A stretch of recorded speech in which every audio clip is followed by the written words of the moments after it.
All right, coaches, this is Coach Coulthard from North Carolina again, and I just want to welcome you back to the 92 Mesh Group Chalk Talk series. Had an interesting DM today from Coach Weston, one of the guys that follows me on Twitter, and he mentioned the fact he had heard that I had mentioned that I was a defensive coordinator at one point, and that's true. My last job before coming to Fairmont was a defensive coordinator at my previous high school, and you know, that was an interesting endeavor for me because I had never called defense before. You know, as a head coach, I understood defense. You know, I had a defensive philosophy that I wanted to run, but as far as actually doing the game plan and calling the defense myself was something that I never did. And then Coach Weston in his message, and I'm sure he wouldn't mind me sharing this with you, you know, was talking about how as an air raid guy do I approach defense. And, you know, I've said this before in some of the other videos that I kind of took an air raid approach to defense. And so what I thought I would talk about today is the air raid approach to defensive practice. And yes, we're talking about practice. You know, I'm channeling my inner Allen Iverson here. But, you know, the way that I would set up defensive practice, I would say is probably not traditional. The head coach that I worked for was really good about just giving me the defense and saying, here, you take care of it. You know, he really, you know, at first he kind of questioned some of the things that we were doing, but, you know, we were able to, you know, to cut our scoring defense by over 100 points, and we played very aggressive, and, you know, our defense was set upon several kind of philosophies, and the first philosophy was this. And I think you have to have this philosophy in every phase of practice. But it's this idea of GTF. And people are like, well, what does that mean? Go to GTF? That's it? No. Get them to Friday. Or get to Friday. It's the most important thing that you can do during the week, which is get to Friday. You know, I know out in California, there's a big debate about tackle football and the amount of time that they're spending hitting and things like that. A lot of states are implementing, you know, rules to how much time you can hit and all these other things. And you know, listen, man, the way that we grew up playing football isn't going to cut it anymore. You can't go out there and go inside for 10 periods and, you know, have a 4-hour practice and do these kind of things. I mean, not only is it not smart, but it doesn't make sense because you're going to beat your kids up, you know, before they get to Friday. And then what's the point? You know, the idea is to be ready to perform, you know, on game day. And I take, like, kind of think about the UFC and those kind of guys. You know, those guys don't cut weight, you know, 3 months before the fight. You know, they keep their bodies in shape, they train, and then the last couple of weeks before they get ready, then they start cutting weight and being ready to perform because it doesn't do them any good, you know, to try to be on weight for 3 months at a time because none of them guys fight at their natural body weight. And so getting them to Friday was the most important aspect to me. You know, the second thing was also, you know, kind of that air raid fundamental deal, and that's fundamentals. You know, we were going to do fundamentals every day, and that was really, really important to us. And the way that we did those fundamentals, I think, was important to us. I'm telling you right now, the best thing that we did is we bought yoga balls. If you're not using yoga balls in your defensive practice, I'm telling you right now, you're not as effective as you could be. Because to me, you can use them to teach tackling. A lot of the heads-up football guys are using them now. USA Football has some great drills that they showed us when we went through that training using those yoga exercise balls. And, you know, we incorporated those into every drill we did defensively. So, you know, the guy comes through the bag, we'll bounce that ball on the ground, and then he has to uppercut that thing and tackle it. And that ball, once it gets wet, man, it's really slippery. And I'm telling you, those guys, they like hitting that thing. It keeps, you know, the pressure off the body. We did not one tackle circuit the entire season on defense. Not one. We did not do one tackle circuit the entire season on defense, and we were one of the better tackling teams in our region. And I owe it all to this right here, to yoga balls. And we did that, and the DBs used them, the D-line used them, we used them as a linebacker. I was the linebacker coach, and we used them.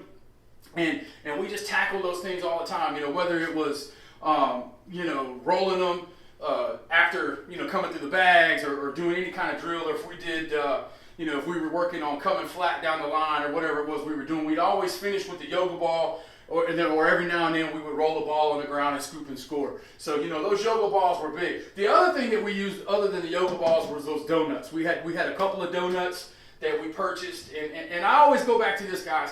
I remember as a young coach, I used to do a lot of reading, and one of the things, certain things stick with you for some reason, but one of the things that stuck with me was something that Bobby Bowden said one time, or it was attributed to Bobby Bowden. He said, don't spend money unless it matters in winning and losing. So like if you're raising money, all those t-shirts and things are nice, but yoga balls and tackling donuts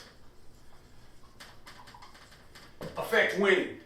So save your money, buy those kind of things, because you'll be able to practice fundamentals, get to Friday, and be a better tackling team, which means you're going to win more. So let's talk about what we did defensively in practice, and you'll kind of get an idea of why it was an air raid kind of concept that was built. So what we did is every day we started off with a period of pursuits, and we would do probably two, just two, and I wasn't one of these coaches who said, hey, look, we're going to run until I see a good one.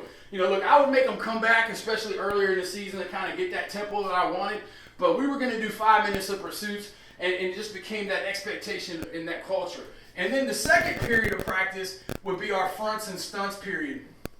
And if you'd like to see more about these kind of things, what these drills really were, hey, like the video, and then comment down below. And if I get enough people who really want to see it, we'll do a video about what these drills look like, and I'll draw them up for you and explain them to you. If not, it's just kind of, the defensive videos aren't really what you guys come here for a lot of times. But after we went to front and stunts, period 3, 4, and 5, we're going to be our indie drills. And so we would do 15 minutes of straight indie fundamentals. And what I asked the assistant coaches to do was just kind of have a checklist of EDDs, everyday drills that we did, so that when our guys came to our 15 minutes, they knew what we were doing every day.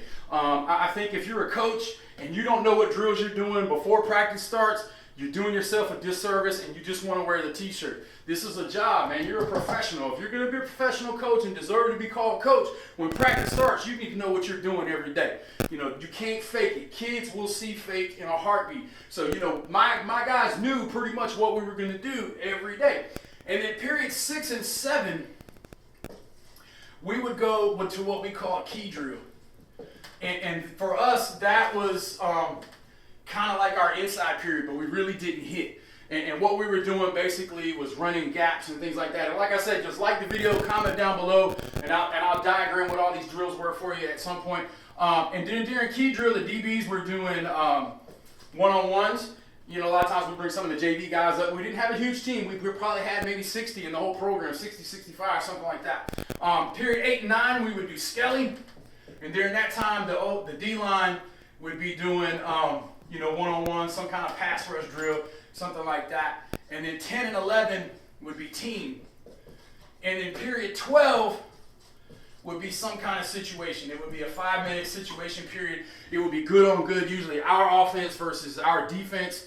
We didn't really care about scout team. That was a competition type thing. And, my head coach, we would go offense first one day, defense first the next day. Traditionally, I asked to go defense first every day. Because you know how them offensive guys, when we're offensive guys, we always want more time. And so he appreciated that because he didn't worry about going over. But that kind of set the tone for offensive practice in my mind, because we would do special teams in between, the switch between defense and offense. So that was kind of our air raid approach. Now what we did in team defensively is we were always going to look at your 3 best runs and your 3 best passes. And that's all I cared about.